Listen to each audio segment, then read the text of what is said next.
السلام علیکم ناظرین، فکس پوائنٹ ود سعد بلوچ میں خوش آمدید۔ ناظرین، اس دنیا میں کچھ عظیم لوگ پیدا ہوتے ہیں۔ ان عظیم لوگوں کا نام ہمیشہ سنہری حروف میں لکھا جاتا ہے۔ ناظرین، ان میں سے ایک پاکستان کی عظیم بیٹی ڈاکٹر عافیہ صدیقی، جو 2 مارچ 1972 کو ڈاکٹر محمد صدیقی صاحب کے گھر کراچی میں پیدا ہوئیں۔ آپ کی پرورش آپ کی والدہ عصمت فاروقی صاحبہ نے بہت ہی شاندار کی۔ ناظرین، آپ نے ابتدائی تعلیم کراچی سے حاصل کی اور اعلیٰ تعلیم کے لیے امریکہ تشریف لے گئیں۔ وہاں سے آپ نے بہت بڑے ادارے سے MIT اور PhD حاصل کی۔ اس کے بعد آپ نے کیمسٹ میں بھی اپنا بہت بڑا نام کمایا، جس پر امریکہ نے آپ کو $5000 کا انعام دیا۔ ناظرین، ڈاکٹر عافیہ صدیقی اپنے دوستوں کے ساتھ بہت ہی ذہین مانی جاتی تھی۔ انہوں نے ایک کیمیکل کی دنیا میں ایسا تجربہ کیا جو آج تک کوئی سائنسدان نہ کر سکا اور نہ کر پایا ہے۔ ناظرین، اس کے بعد انہوں نے یہی تجربہ اپنے دوستوں کے ساتھ شیئر کیا اور بتایا کہ میرے پاس ایک ایسا تجربہ ہے جو کسی کے پاس نہیں ہے۔ ڈاکٹر عافیہ صدیقی کے دوستوں نے انہی کے استاد کو بتایا کہ ڈاکٹر عافیہ صدیقی نے ایک ایسا تجربہ کیا ہے جو آج تک کوئی سائنسدان نہیں کر سکا۔ ڈاکٹر عافیہ صدیقی ان چیزوں سے اس لیے دور رہتی تھیں کہ اگر میں نے یہ فارمولہ بتا دیا تو یہ دنیا کو خراب کر دے گا امریکہ، اور اس نے اپنے استاد اور دوستوں کے ساتھ وہ فارمولہ شیئر نہ کیا، جس پر امریکہ کی نظر اس ذہین بیٹی پر پڑی۔ ناظرین، ڈاکٹر عافیہ صدیقی وہ عظیم بیٹی ہے جس کی آج تک بھی امریکہ فارمولہ وصول نہ کر پایا۔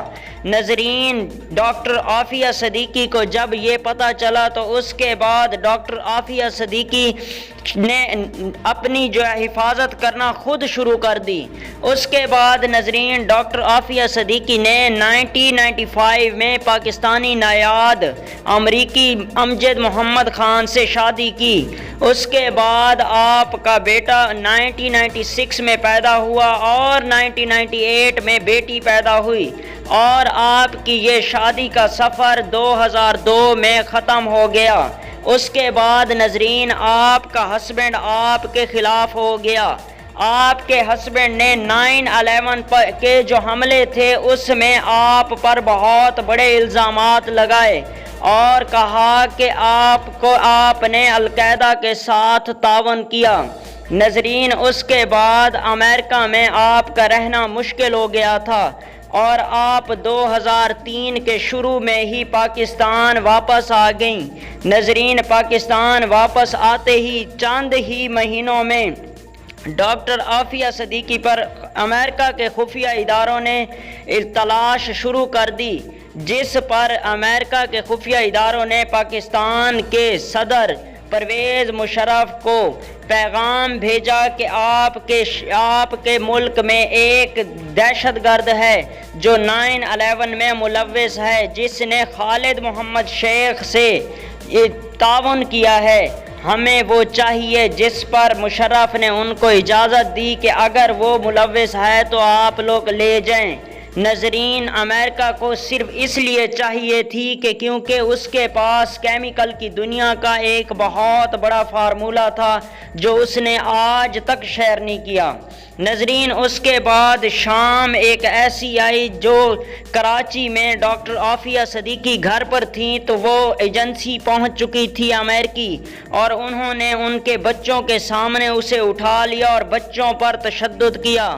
ناظرین، انہوں نے اٹھا کر اسے افغانستان لے گئے۔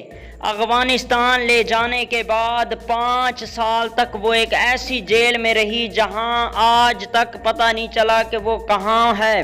ناظرین، اس کے بعد 5 سال وہ افغانستان کی جیل میں رہنے کے بعد انہوں نے اسے دوبارہ امریکہ لے گئے اور امریکی عدالت میں 5 سال بعد پیش کیا۔ ناظرین، کچھ لوگ جو جیل میں تھے افغانستان میں وہ بتاتے ہیں کہ ہمیں یہ پتا تھا کہ ایک عورت یہاں پر بند ہے اور اس کی جو آوازیں نکلتی تھی دردناک آج بھی ہمارے ذہنوں میں گونجتی ہیں۔ ناظرین، ایک غیر ملکی ایجنٹ افغانستان میں جیل میں تھا اور اس نے ایک رہا ہونے کے بعد کتاب لکھی کہ ایک ایسی عورت تھی جس کی آوازیں بہت ہی دردناک سنائی دیتی تھیں لیکن وہ ثابت قدم تھیں۔ ناظرین، وہ بیٹی عافیہ صدیقی تھی۔ اس کے بعد ڈاکٹر عافیہ صدیقی کو جب امریکہ لے گئے تو وہاں کے ایک بدنام جج نے 86 سال کی سزا سنا دی اور ڈاکٹر عافیہ صدیقی کو جیل کے اندر بند کر دیا گیا، اور اس کے بعد پاکستان کے حکومتوں نے بہت زور لگایا اور نہ کچھ کر سکے، اور طالبان نے بھی بہت کوشش کی لیکن کچھ نہ ہو سکا۔ ناظرین، اللہ